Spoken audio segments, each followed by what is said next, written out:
उलमा और सियासत। मुसन्निफ़ डॉक्टर मुबारक अली। तारुफ़। दुनिया के बड़े मज़ाहिब जिनमें आज पेशावर मजहबी ग्रोह मौजूद हैं, उनके इब्तदाई दौर में किसी ख़ास ऐसे तबके या जमात का वजूद नहीं था कि जिसे मजहबी उमूर और मामलात में महारत हासिल हो।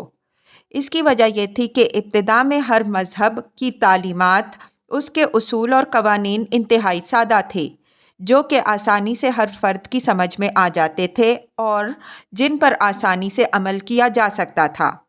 मगर जैसे जैसे ये मज़ाहिब फैले, उसके साथ ही उनमें मुख्तलिफ़ समाजी और सकाफ़ती ग्रोह शामिल होते गए, और जब ये मज़ाहिब एक सियासी ताकत बन गए तो उनके ढांचे में ज़बरदस्त तब्दीली आई, क्योंकि अब मज़हब को एक सादा माशरा के बजाय एक वसीह पेचीदा माशरे के सियासी, समाजी और माशी मसाइल हल करना थे, और उन मसाइल के हल करने के लिए कवानीन वज़ा करना थे।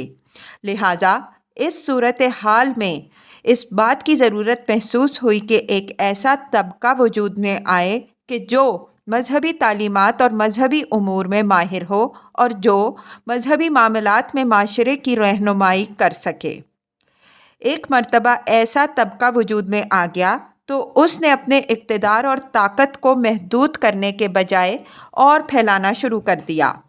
ख़ास तौर पर रोज़मर्रा की ज़िंदगी में जो रसूमात थीं, उनकी अदायगी का ज़िम्मा उसने उठा लिया, और फिर उन रसूमात की अदायगी को इस कदर पेचीदा बना दिया गया कि सिर्फ़ वही उनको पूरा करने के अहल हो गए।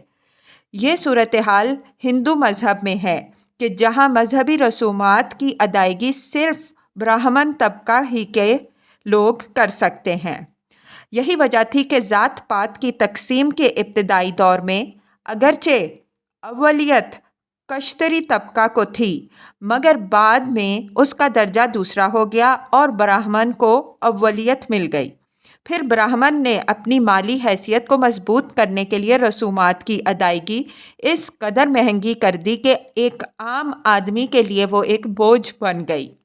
यही वजह थी कि हिंदुस्तान में बुद्ध मज़हब ने उसके ख़िलाफ़ बगावत की, मगर बाद में खुद उसके यहाँ भी भिक्षुओं का इदारा वजूद में आ गया और एक आम आदमी उनके हाथों इस्तेहसाल का शिकार हो गया।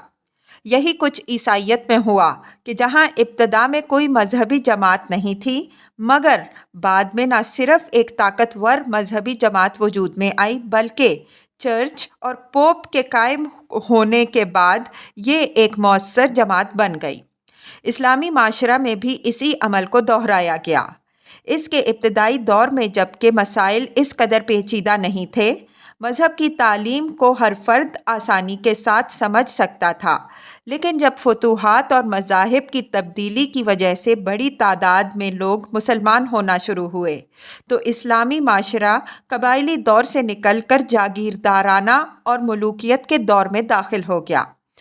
उसके साथ ही माशरा में लातादाद ऐसे मसाइल उठ खड़े हुए कि जिनके बारे में कोई वाज़े अहकामात नहीं थे, लिहाजा उनके हल के लिए एक पेशावर तबका वजूद में आया ताकि मुसलमान माशरा की हिदायत का काम संभाल सके।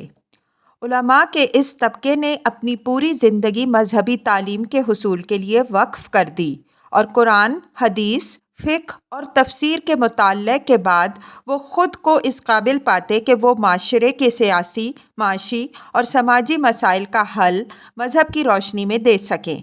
लिहाजा शादी, तलाक़ और विरासत से लेकर रोज़मर्रा की ज़िंदगी के मामलात कि गुस्ल कैसे किया जाए, लिबास किस किस्म का हो और खाना पीना कैसे खाया जाए वग़ैरह तक के तमाम मसाइल में लोग उनसे पूछने लगे। दूसरी तरफ हुकूमत ने अदालती उमूर और इंतज़ामिया में उनका तकर्रुर करना शुरू कर दिया, जिनमें काजी, मुफ्ती और सदर के ओहदे काबिल ज़िक्र हैं। इन हैसियतों में उलमा मजहबी तालीमात और अपने इल्म की रोशनी में फ़तवे दिया करते थे कि जिस पर अमल करना हर मुसलमान के लिए ज़रूरी था। इस तरह आगे चलकर उलमा की दो किस्में वजूद में आईं।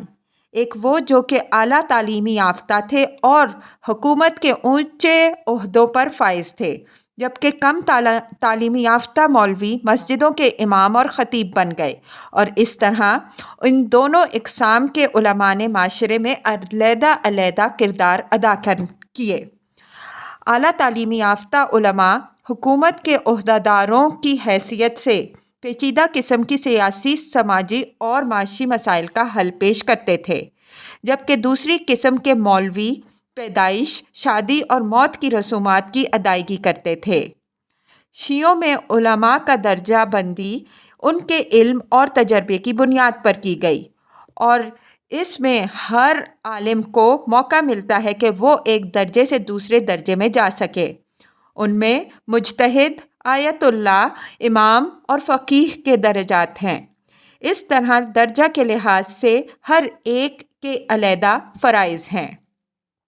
علماء نے معاشرے کے دوسرے طبقوں سے خود کو علیحدہ سے شناخت کرنے کی غرض سے اپنا علیحدہ لباس مخصوص کر لیا، اور اب صورتحال یہ ہے کہ ہر مسلک کے علماء کا علیحدہ لباس، داڑھی کی مخصوص تراش اور پگڑی یا ٹوپی ہوتی ہے، اور جو اس فرقے یا جماعت کی پہچان بن جاتی ہے۔ جب بھی لوگ ان سے مخاطب ہوتے ہیں تو ان کے نام کے ساتھ مولوی صاحب یا مولانا کا اضافہ کرتے ہیں، اور اونچے درجے کے عالم خود کو علامہ کہلانا پسند کرتے ہیں۔ اس لیے یہ کہنا مناسب نہیں ہے کہ اسلام میں کسی مذہبی گروہ کا وجود نہیں۔ علماء کی شکل میں یہ مذہبی طبقہ موجود ہے، اور ہر وہ شخص جو مسلمان گھرانے میں پیدا ہوا ہے، اس کی زندگی میں پیدائش سے لے کر موت تک مولوی کا وجود ہوتا ہے، اور سیکولر ہونے کے باوجود ایک مسلمان اس پر مجبور ہے کہ روزمرہ کے مسائل میں ان کے مشورے کو تسلیم کرے۔ یہی وجہ ہے کہ اردو کے بہت سے اخباروں میں ہر ہفتہ مسئلہ مسائل کا ایک کالم آتا ہے، جس میں مولوی فتوے دے کر ان کا حل پیش کرتا ہے، اور اس طرح علماء عام آدمی کی زندگی سے لے کر اس کے روزمرہ کے معاملات اور پبلک لائف میں عمل دخل کرتے ہیں۔ مسلمان معاشرہ میں چونکہ مذہب زندگی کے ہر شعبے میں پیوست ہے، اس لیے ہر نیا کام شروع کرنے سے پہلے یا ہر نئی چیز اختیار کرتے وقت اس بات کی ضرورت سمجھی جاتی ہے کہ اس کے بارے میں علماء سے رائے لے لی جائے کہ یہ مذہب کے مطابق ہے یا نہیں۔ اس رجحان کی وجہ سے مسلمان معاشرہ میں علماء کی اہمیت بڑھ گئی ہے، اور وہ ان معاملات پر بھی مشورے دیتے ہیں کہ جن کے بارے میں ان کا علم محدود ہوتا ہے۔ اس لیے اکثر متضاد فتوے دیے جاتے ہیں جو مسائل کو حل کرنے کے بجائے انہیں اور الجھا دیتے ہیں۔ یہی وجہ ہے کہ آبادی کے کنٹرول، انشورنس، بینکنگ اور انٹرسٹ کے مسائل اب تک مذہبی طور سے حل نہیں ہوئے، اور یہ اس بات کا ثبوت ہے کہ علماء بدلتے ماحول اور اس کے تقاضوں سے ناواقف ہیں۔